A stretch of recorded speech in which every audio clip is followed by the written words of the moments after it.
4 në çdo 10 gra që përdorin internetin në Shqipëri përballen me dhunë digjitale. Kështu thot një studim i UN Women, i cili thekson se kjo lloj dhune sjell pasoja psikologjike të tilla sikurse ankth, frikë dhe tërheqje nga hapësira digjitale. Por çfarë është dhuna digjitale?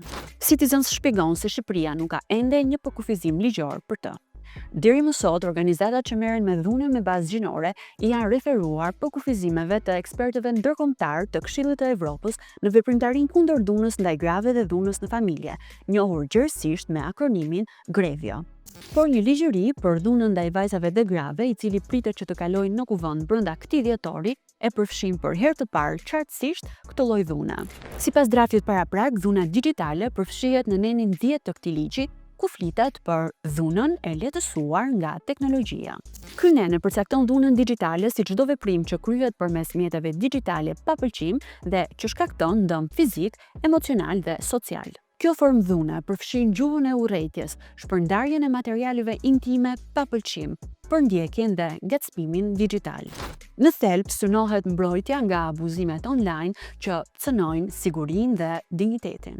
Por forma të tjera të dhunës digjitale përfshin edhe krijimin apo manipulimin e fotove dhe të videove përmes inteligjencës artificiale të njohura ndryshe si deepfake, ashtu sikurse edhe gjurmimi, mbajtja nën kontroll, krijimi i profileve të rreme dhe shantazhi. Sipas ekspertëve të barazisë gjinore, gratë dhe vajzat janë grupi më i ekspozuar ndaj dhunës digjitale.